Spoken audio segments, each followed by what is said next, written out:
말씀은 잠언 15장 1절에서 18절 말씀. 유순한 대답은 분노를 쉬게 하여도 과격한 말은 노를 격노하느니라. 지혜 있는 자의 혀는 지식을 선히 베풀고 미련한 자의 입은 미련한 것을 쏟느니라. 여호와의 눈은 어디서든지 악인과 선인을 감찰하시느니라. 온순한 혀는 곧 생명나무이지만 패역한 혀는 마음을 상하게 하느니라. 아비의 훈계를 업신여기는 자는 미련한 자요 경계를 받는 자는 슬기를 얻은 자니라. 의인의 집에는 많은 보물이 있어도 악인의 소동은 고통이 되느니라. 지혜로운 자의 입술은 지식을 전파하여도 미련한 자의 마음은 정함이 없느니라. 악인의 제사는 여호와께서 미워하셔도 정직한 자의 기도는 그가 기뻐하시느니라. 악인의 길은 여호와께서 미워하셔도 공의를 따라가는 자는 그가 사랑하시느니라. 도를 배반하는 자는 엄한 징계를 받을 것이요 견책을 싫어하는 자는 죽을 것이니라. 수올과 아바돈도 여호와의 앞에 드러나거든 하물며 사람의 마음이리요. 거만한 자는 견책받기를 좋아하지 아니하며 지혜 있는 자에게로 가지도 아니하느니라. 마음의 즐거움은 얼굴을 빛나게 하여도 마음의 근심은 심령을 상하게 하느니라. 명철한 자의 마음은 지식을 요구하고 미련한 자의 입은 미련한 것을 즐기느니라. 고난받는 자는 그날이 다 험악하니라. 마음이 즐거운 자는 항상 잔치였느니라. 가산이 적어도 여호와를 경외한 것이 크게 부하고 번뇌하는 것보다 나으니라. 채소를 먹으며 서로 사랑하는 것이 살찐 소를 먹으며 서로 미워하는 것보다 나으니라. 분을 쉽게 내는 자는 다툼을 일으켜도 노하기를 더디하는 자는 시비를 그치게 하느니라. 아멘. 아멘. 우리가 좀 마음이 편안해지면 얼마나 좋을까요? 살아가면서 그냥 마음이 평안하고 은혜가 있으면 얼마나 좋을까? 그런 것을 위해서 우리가 사는 거죠. 편안하려고, 마음이 편안하려고 사는 건데 그러려고 사람들을 대부분은 이제 돈을 쫓아가는 거고 그러다 못해서 이 세상에 번뇌하여 머리 밀고 스님 되시는 분들도 있고 그렇습니다만은 오늘 말씀을 봤을 때는 머리 민다고 편안해지는 않아요. 어떻게 해야지 편안해질까? 잠언서 14장 30절에 있었던 말씀인데 보시면 평온한 마음은 육신의 생명이나 시기는 뼈를 썩게 하느니라. 이 평안한 마음은 육신에게 생명도 된대요. 그러니까 마음이 평안할 수 있기를 주의 이름으로 축복합니다. 어떻게 해야지 평안합니까? 암 환자인데 어떻게 해야지 평안합니까? 이렇게 어려워졌는데 방법이 있습니다. 오늘 말씀을 좀 제가 몇 개를 엮었어요. 몇 개를 엮었는데 한번 들어보시면 정말 그렇구나 하고 여러분들 동의하시고 또 그리고 그거에 따라서 여러분 마음의 삶이 이 말씀대로 될 수 있기를 축복합니다. 자, 첫 번째 제가 엮은 첫 번째는 뭐냐? 말을 좀 온순하게 하면은 편안해집니다. 온순하게. 자, 왜 그럴까요? 1절에 보니까 유순한 대답은 분노를 쉬게 해요. 유순한 대답은. 그런데 과격한 말은 노를 격동하는 거죠. 그러니까 말을 괜히 자기는 편안하게 얘기했다고 하는데 사람이 듣다 보면 화내는 것 같아. 그러면은 잔잔하게 얘기가 시작되다가 잔잔하게 싸움으로 가. 왜 그렇게 됐을까? 왜 어려움이 닥쳤을까? 돈도 많이 벌었는데 집도 좋은 거 사줬는데 차도 좋은 거 줬는데 왜 싸울까?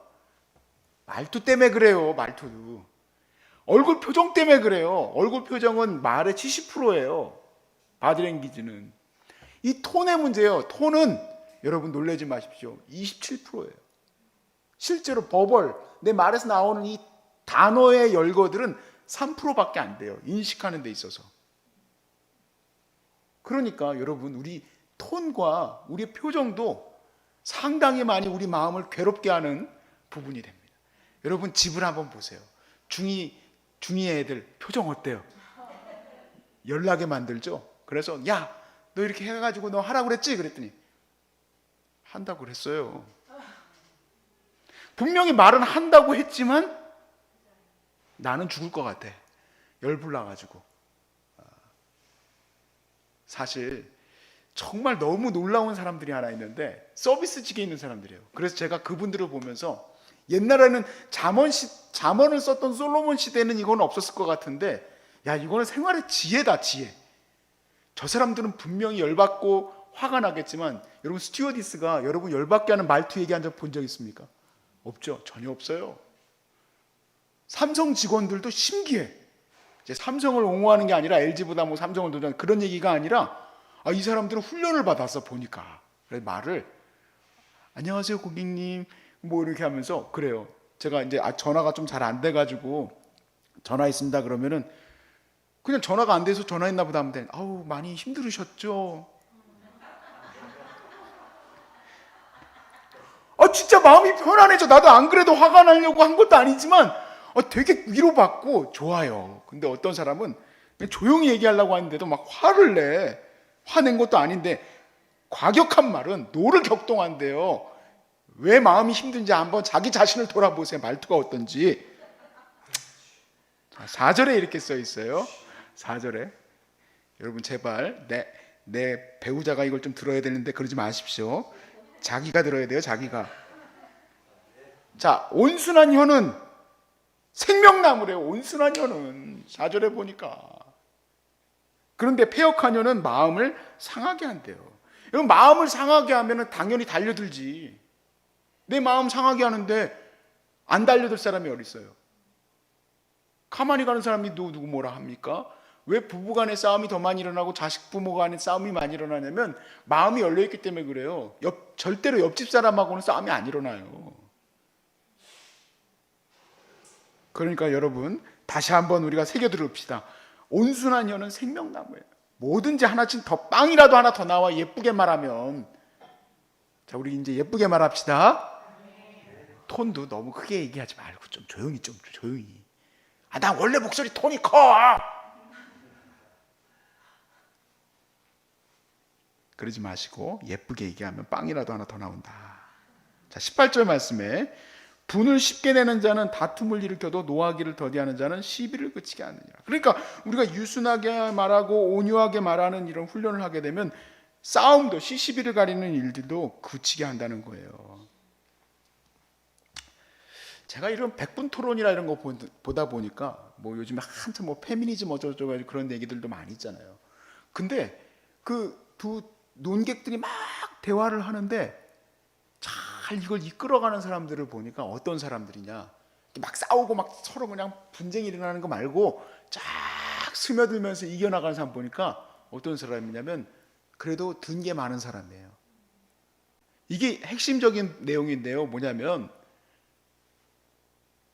말을 내뱉는 거는요, 똑똑해서 내뱉는 것만이 아니라 무식해도 많이 내뱉어요.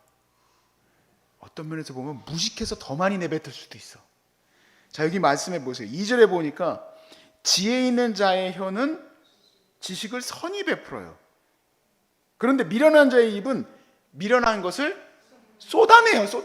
그러니까 뭐냐? 미련한 거 쏟아낸 거예요. 어디가 무슨 당이 어쩌고 저쩌고 그거 그러지 않았었습니까? 우린 듣다 보면 저 인간은 도대체 무식한 거야 뭐한 거야 이렇게 들잖아요. 그렇죠? 그런데 그걸 또 잘 풀어나가는 사람들은 보니까 지식과 지혜가 풍성하니까 그걸 아우를 수 있는 거야. 그러니까 우리는 빨리 깨달아야 돼. 내가 무식하구나. 내가 무식해서 그래. 내가 무식해서. 그리고 반대로 저 인간이 왜 이렇게 떠들어댈까? 속으로만 얘기해야 돼요. 무식해서 그래. 무식해서 막 내뱉는 거야. 근데 지혜로운 자는 그냥 함부로 지혜가 많은 것이 아니에요. 지식을 나열하는 게 아닙니다. 그 텔레비전에 나오는 그 지읒 그 교주처럼 그냥 떠들어대고 욕하고 막 그러는 사람이 아니라 하나님의 말씀 가운데서 그 우리가 알고 있는 것들을 다시 재조명하는, 세상의 지식이지만 그 세상의 지식을 하나님 말씀 가운데 바라보면 그것이 진정한 지혜 있는 자의 입술이죠.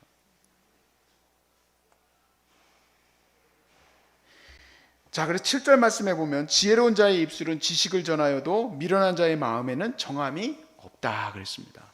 미련한 자는 어떤 방향성이 없어요. 근데 우리 그리스도인들은 방향성이 분명하죠. 방향성이 하나님 말씀으로부터 나오는 거예요. 그런데 이 사람들은 어떤 부분에 있어서는 토속신앙적인, 어떤 부분에 있어서는 무슨 이쪽에 그 뿌리를 두고 있는, 그러니까 그 정처가 없어. 그냥 알고 있는 거 막 쏟아내는 거야. 백화점처럼. 근데 우리는 하나님의 말씀 가운데 그런 해야 할 말들을 준비해야 돼요. 사실은 우리도 공부를 많이 해야 돼요. 공부를 많이 하고 또 생각하고 그것을 감당할 수 있어야 내 마음이 좀 편하게 살아요.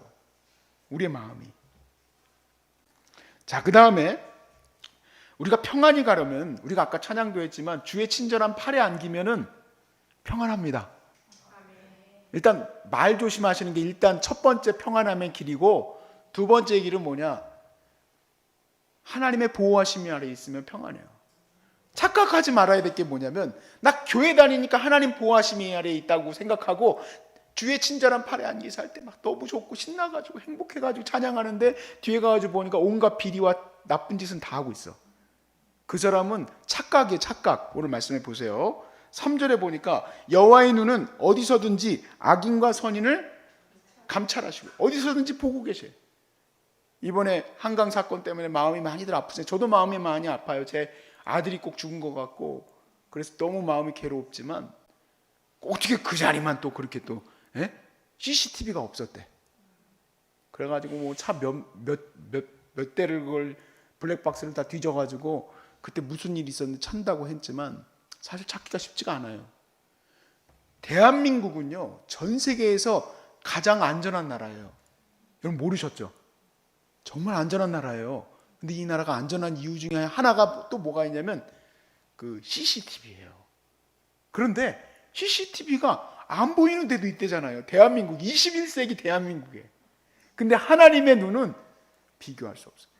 하나님의 눈은 항상 나를 보고 계셔. 그게 항상 나를 보고 계신다는 것이 하나님의 은혜 안에 있는 사람들은 기쁘고 즐거운 일인데, 나쁜 짓 하는 사람들은 꼭 그런 마음이 가죠. 하나님 이것만 눈 감아 주십시오. 하나님은 눈 감아주는 법이 없어요. 그 다 보고 계시다 얘기예요. 보고 계시다. 자, 6절 말씀에 보니까 의인의 집에는 많은 보물이 있어도 악인의 소득은 고통이 되느니라. 자, 똑같은 돈이에요. 의인에게도 돈이 있고 악인에게도 돈이 있는데 악인의 돈은 그에게 고통이 된대요. 고통이. 그 돈이 오히려 고통이 되는 거예요. 그가 가지고 있는 여러 가지 재산과 그가 가지고 있는 소유들이 그에게 오히려 고통이 돼요. 그러니까 우리가 마음이 평안하려면 주의 친절한 팔에 안기세 그 찬양을 해도 기쁨이 될 수 있도록 하나님 앞에 온전해야 되는 거지. 그래야지 내 마음이 편안하죠. 또 보세요. 8절에 보니까 뭐라고 돼 있어요? 악인의 제사는 여호와께서 미워하셔도 정직한 자의 기도는 그가 기뻐하시네. 똑같이 예배하고 있는데 똑같이 예배해도 우리는 뭐 예수님 십자가 때문에 다 구원받았으니까 괜찮아. 착각하지 말라는 얘기. 착각하지 마라. 하나님이 악인의 예배를 기뻐하실까? 안 기뻐하신다 이 얘기죠. 옛날 영화인데 그 참 진짜 희화한 거죠. 투캅스라는 영화가 있었어요. 아, 여러분 아시네요. 그렇죠? 투캅스라는 영화 보면 안성기가 온갖 비리를 저지르는 경찰인데 열심히 예배드리는 안수 집사님이셔. 그래가지고 교회에서 하나님 아버지 막 이러면서 안성기가 막 진짜 토할 것 같은 그런 성도의 모습을 보여주는데, 우리가 그거 보면서 왜 희화했다고 얘기합니까? 그게 그리스도인들의 모습의 일부의 모습이거든요. 온갖 나쁜 짓은 다 해놓고 교회 와가지고 하나님 감사합니다 이러고 있고, 거기 보면은 또 뭐도 있더라? 이렇게 전화기가 있었었는데, 옛날 전화기 있잖아요. 다이얼 전화기. 그 전화기는 뚜껑이야. 그 전화기를 열면 거기 안에서 핸드폰이 나와. 숨겨놓고 자기는 온갖 횡령과 못된 짓을 다 해놨는데, 그렇게 해가지고 하나님이 예배드리면 그거 기뻐하시냐 이 얘기예요. 기뻐하세요? 안 기뻐하세요? 안 기뻐하신다 얘기예요. 자, 9절에 보니까 악인의 길은 여호와께서 미워하세요. 가는 그 삶의 그 길이 다 미워하시는 길이야. 그런데 공의를 따라가는 자는 하나님이 사랑하신단 말이에요. 자, 11절 말씀에 스올과 아바돈도 여호와 앞에 드러나고는 하물며 사람의 마음이겠느냐. 내가 감출 수 있을 것 같느냐 이 얘기죠. 네 마음을 하나님 앞에서 보여라 이 얘기예요. 그래서 우리가 마음에 찔림이 있는 거는요, 안 하는 게 좋아요. 무조건. 하나님 안에서 평안함이라면 내 삶이 평안하고 내 가는 길이 평안하고 주의 친절한 팔에 안기세라는 찬양이 진짜 나에게 맞으려면 마음에 좀 찔리는 것들이 있다면 좀 하지 맙시다. 예? 왜 그런 걸 해요? 왜? 솔직히 속상한 일이 한두 개가 아니지. 이게 자꾸 이렇게 비판하면 설교를 올릴 수가 없어서 비판은 안 합니다만은 거기 앞에까지만 갔다가 딱 나옵니다만은 그러지 좀 맙시다. 그러지 좀. 예? 예배를 드리려 교회 한 가지만 얘기할까? 한 가지. 우리는 그러지 맙시다. 이제 앞으로 그러지는 말자. 예배 드리러 갔을 때 왜 성도가 교회에서 예배를 드리러 갔다가 주차장이 없으면은 다음부터는 택시 타고 가든지 해야지. 왜 꼭 아파트 단지에다 갖다 세워가지고 욕먹게 만들어? 응? 2중 3중 주차해가지고 왜 욕먹게 만들어? 우리는요 되게 거룩한 것 같이 그렇게 말하고 다니는데요, 사람들이 볼 때는 진짜 욕먹을 짓이 많아요. 욕먹을 짓이 많아. 그러면서 평안할 수 있습니까? 평안할 수 없어요. 내 마음에 벌써 찔리거든요. 거기 딱 벌써 내가 봤을 때 거기다 댈 때 느낌이 싸해. 여기다 대면 분명히 욕먹어. 여기다 대면 안 돼. 근데 꼭 거기다 대려고 그래. 거기다가. 모르고 그랬다면요 할 수 없지만, 자 13절에서 17절까지 말씀을 보세요. 하나님 앞에서 온전하면 이와 같습니다. 마음이 즐거우면 얼굴이 어떻게 될까요? 해같이 빛나는 거예요. 해같이. 저 사람 왜 이렇게 즐거울까? 즐거울 게 없어. 돈도 별로 없고 그냥 맨날 살아가는 것들이 그냥 궁색 같고, 그런데 저 사람은 저렇게 행복해. 마음의 근심은 심령을 상하게 하느니라. 명철한 자의 마음은 지식을 요구하고 미련한 자의 입은 미련한 것을 즐긴다. 고난받는 자는 그날이 다 험악하여도 마음이 즐거운 자는 항상 잔치인 거. 잔치. 항상 잔치야. 심지어는 암에 걸렸는데도 잔치야. 잔치. 그런데 몸도 건강해. 맨날 뭐 어디 식당 가도 미슐랭 가가지고 밥 먹어. 신발도 뭐 프라다인지 뭔지 그거 신어. 근데 마음이 맨날 불안하고 맨날 평안이 없어. 왜 그럴까? 악인이기 때문에 그래. 야, 여기 보세요. 가산이 적어도 어때요? 가산이 적어도 여호와를 경외하는 것이 부하고 번뇌한 것보다 나은 거예요. 채소를 먹으며 서로 사랑하는 것이 살찐 소를 먹으며 서로 미워하는 것보다 낫다. 지금하고는 비교할 수 없는, 미슐랭하고 비교할 수 없는 거예요. 이때 그 솔로몬 당시 때는 소를 어떻게 먹어? 소를